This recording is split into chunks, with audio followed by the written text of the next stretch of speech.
Pernah nggak lo ngebayangin lo lagi tidur siang dan bangun-bangun ada seorang cewek cantik di samping lo yang ngaku kalau dia tuh istri lo dari masa depan.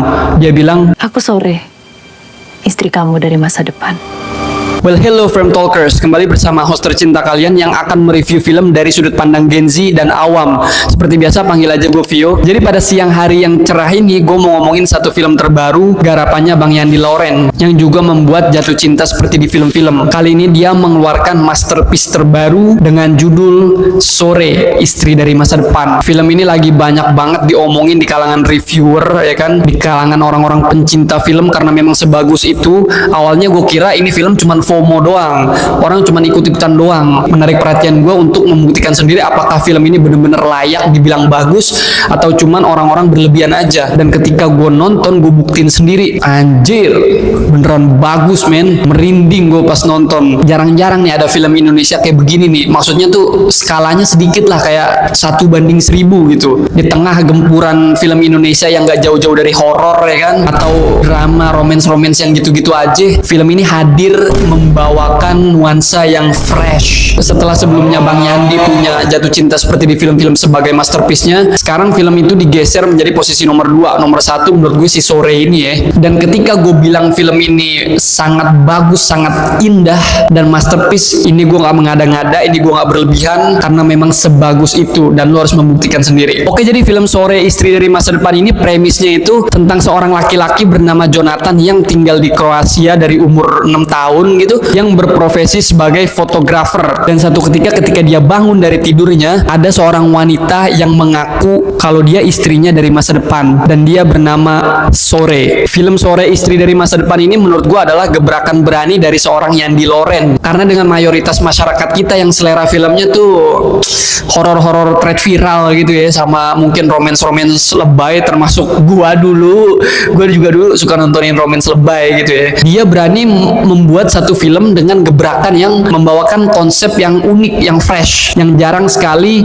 atau mungkin hampir gak ada kali di Indonesia nih, yaitu menyampurkan drama romance dan fantasi dengan sedikit sentuhan science fiction. Jadi wajar aja kalau gue bilang Bang Yandi Loren membuat sebuah gebrakan yang berani, karena kayaknya film kayak begini tuh di Indonesia pasarnya dikit banget. Gue aja kemarin pas nonton ya, gue nonton di Bogor Square ya kan, itu penontonnya sepi banget men, mungkin cuma sekitar 10-15 orang, lu bayangin. Dan gue yakin Bang Yandi Loren pasti tahu kalau film ini kurang menjual di pasar Indonesia gitu. Masyarakat kita kan maunya disuguhin sama horor-horor thread viral aja kan. Makanya waktu itu film Ono yang KKN ya kan sempat menjadi puncak nomor 1 film Indonesia, lu bayangin. Tapi untungnya sekarang dipegang sama Jumbo sih, gue agak lega gitu ya. Sebelumnya kan dia tuh yang mendudukin film nomor 1 di Indonesia. Anjir lah, harusnya film kayak Sore ini nih yang menontonnya banyak. Oke, balik lagi ke filmnya. Jadi setelah si Jonathan ini kaget dengan kehadiran si Sore ini yang mengaku istrinya dari masa depan, dari situlah dinamika hubungan mereka dimulai gitu ya.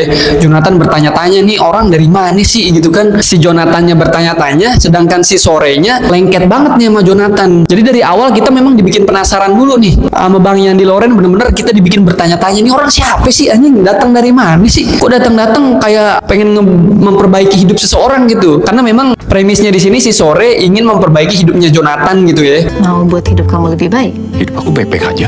Memperbaiki di sini dalam artian biar si Jonathan ini nggak ngerokok lagi, ya kan, nggak minum lagi, walaupun mungkin dia nggak mabuk tapi dia minum gitu kan.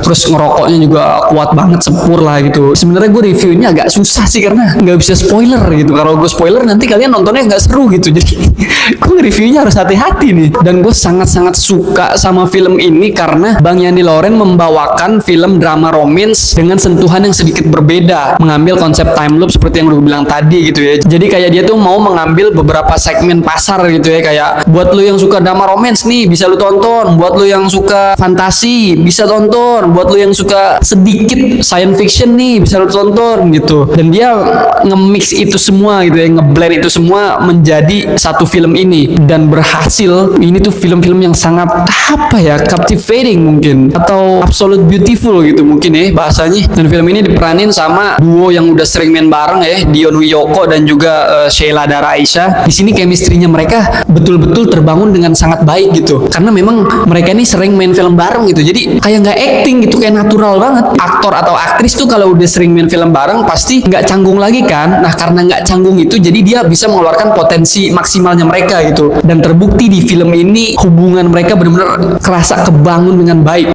Tahu dong, ini ya, bagaimana meracik soto tidak setengah jadi. Kan tinggal di masuk kasih apa? Itu kan? Bahkan mungkin aktor luar negerinya aja, kan di sini ada aktor luar negeri ya, karena syutingnya kan memang di luar negeri kan, di Kroasia sama Finlandia. Di sini aktor luar negerinya tuh kayak berasa apa ya, berasa jomplang gitu. Ya nggak jomplang banget sih, maksudnya masih oke sih mereka aktingnya walaupun biasa aja. Tapi kayak kalau dibandingin sama karakter utamanya tuh agak jauh gitu ya. Tapi jujur di separuh awal film ini gue agak pesimis, takut bosen, takut jelek segala macem gitu. Karena di separuh awal film ini tuh scene-nya kerasa repetitif banget gitu ya, diulang-ulang mulu gitu. Walaupun sebenarnya bikin penasaran sih, bertanya-tanya nih sebenarnya gimana sih, kok bisa dari masa depan gitu. Kayak pertanyaan-pertanyaan itu tuh terbenak di kepala kita saat kita ngikutin separuh awal filmnya gitu, karena memang terasa repetitif. Tapi separuh akhir, terutama di act ketiga itu merubah segalanya, itu sangat-sangat merubah segalanya. Nanti kita bakal masuk ke situ, tapi kita bahas yang lain dulu. Dan dialog-dialog yang dibawakan di film ini terasa begitu puitis. Mungkin kalau di film lain, dialog yang dihadirkan sama film Sore ini akan terdengar alay, akan terdengar lebay gitu ya. Apalagi ketika si Sore sama si Jonathan ini ngomongin soal senja-senja gitu deh. Nanti kayak ada quotes tentang senja gitu. Itu kalau di film lain belum tentu bisa terlihat keren kayak di film ini. Belum tentu bisa bikin baper sama seperti di film ini. Tapi entah kenapa di film Sore ini, di tangannya Yandi Lauren, quotes tentang senja ini benar-benar ngena gitu. Karena memang mungkin dari awal ceritanya ke build up dengan baik kali ya. Terus dialog-dialog lainnya juga tuh kayak seakan-akan mengandung makna gitu, kayak ada pesan tersirat yang bisa menjadi clue untuk scene-scene kedepannya di film ini gitu. Dan karena ini konsepnya time loop, mungkin di awal-awal kita akan dibikin bingung apa sih maksud dari dialog yang dikatakan sama si Sore ini gitu ya. Yang jelas dialognya begitu indah, bukan cuman quotes yang asal lempar, kata-kata yang asal lempar, tapi juga bermakna, juga bisa menjadi sebuah clue. Dan ngomong-ngomong time loop, gue rasa ini masih asumsi gue pribadi ya, gue nggak tahu juga sih bener apa enggaknya, tapi asumsi pribadi gue kayaknya Bang Yandi Lawrence ini mengambil referensi dari series Dark tahun 2017. Itu kan sama juga tuh tentang time loop juga kan, dunia paralel. Dan di series itu ya ujung-ujungnya ceritain hubungannya si Martha sama Jonas kan. Kalau lu udah nonton Dark ya, kalau lu belum nonton coba tonton dah, itu bener-bener series anjing banget men, gila, parah, bagus banget. Dan gak cuma mirip series Dark doang sih, tapi di sini juga gue melihat adanya kemiripan dengan Kimi no Na wa. Entah memang Yandi Lawrence mengambil dua referensi ini atau gimana, gue nggak tahu. Tapi yang jelas gue melihat banyak kemiripan atau kesamaan antara Sore dengan Kimi no Na wa. Kayak contohnya ketika si Mitsuha dan Taki bilang, gue nih merasa ada sesuatu gitu, kayak gue rindu akan sesuatu, tapi entah tertuju kepada siapa. Kayak ada orang yang pernah hadir di kehidupan gue gitu ya, tapi entah siapa, gue nggak tahu orang itu siapa, gue lupa. Nah yang dialami sama Jonathan di film Sore ini juga sama. Si Jonathan ini tuh nanti kayak ngerasa ada sesuatu yang kosong gitu, tapi nggak tahu apa-apa gitu, nggak punya clue, nggak punya pengetahuan tentang itu. Yang jelas dia merasa kosong dan merindukan satu hal gitu, seakan-akan kayak ada seseorang yang pernah mengisi kehidupannya dia gitu, menemani hari-harinya. Cuman bedanya kalau di Kimi no Na wa ini bukan time loop, tapi kayak bertukar tubuh gitulah. Cuman ya kalau konsep waktunya sama gitu, jadi kayak cinta atau perasaan yang menembus ruang dan waktu gitu. Kalau di Kimi no Na wa kan dia bedanya tuh sekitar 3 tahun kan antara si Mitsuha sama si Taki, dan perasaannya mereka melintasi waktu tersebut gitu, yang akhirnya bisa melakukan pertukaran tubuh. Tapi bedanya kalau di Sore ini dia lebih ke time loop. Ini tuh kayak seakan-akan mengambil referensi dari Dark dan juga Kimi no Na wa. Dunia paralelnya ngambil dari Dark, konsep ruang dan waktunya mengambil dari Kimi no Na wa. Nah ketika gue menonton film ini, gue langsung mikir, apa Bang Yandi Lawrence ngambil referensi dari sini ya? Karena film Sore ini seakan-akan kayak ada dunia paralel juga gitu. Walaupun yang ditampilin secara gamblang ya cuman time loopnya aja. Tapi sekali lagi itu masih asumsi gue doang. Gue nggak tahu apa memang benar dia mengambil referensi dari situ. Terus kalau dari sinematografinya gimana bang? Nah ini dia nih, bukan cuma menang di konsep doang, bukan cuma menang di acting doang, bukan cuma menang di dialog doang, tapi sinematografi di sini juga mendukung suasana filmnya. Semua shot-shotnya terasa begitu indah, visually stunning, kayak bener-bener lu melihat landscape dari keindahan alam Kroasia. Setiap shotnya bener-bener bikin lu merasa amazed, mulai dari shot di kutub, terus juga sunset, kayak visualnya tuh bener-bener mengandung arti dan clue yang berhubungan sama jalan ceritanya gitu. Jadi nggak cuma indah, nggak cuma amazing, tapi juga meaningful. Bahkan untuk scene yang notabene simple sekalipun, kayak contohnya pas si Jonathan sama Sore tuh cuma ngobrol-ngobrol aja di teras, itu tuh tetap enak banget men dilihatnya. Entah mungkin karena penggunaan kameranya atau memang lingkungan Kroasianya yang mendukung gitu kan. Tapi yang jelas shout out to sinematografernya yang bener-bener bisa bikin setiap shot itu menjadi sinematik. Kayak setiap framenya tuh bisa lu pause dan lu jadiin wallpaper gitu. Terus scoring musiknya sama soundtracknya ya kan di sini dibawain sama Aditya Sofyan dan juga Baswara kalau gua nggak salah. Nah terutama lagu yang dibawain sama Baraswara itu gila itu. Wah parah sih Baraswara, kok bisa-bisanya bikin lagu yang liriknya semeaningful ini. Judulnya Terbuang Dalam Waktu dan nyambung banget ke filmnya edan. Seakan-akan lagu ini tuh ada ya untuk film ini gitu ya. Apalagi nanti ada satu scene, padahal scene-nya simple, cuman mereka salaman doang, tapi dipaduin sama lagu ini, itu tuh bener-bener nyambung banget ke ceritanya men, ke dialognya, ke visualnya gitu ya, ke sinematografi tuh jadi kayak satu kesatuan gitu. Perpaduan dari semua itu bener-bener bisa bikin badan lu merinding pas nonton men.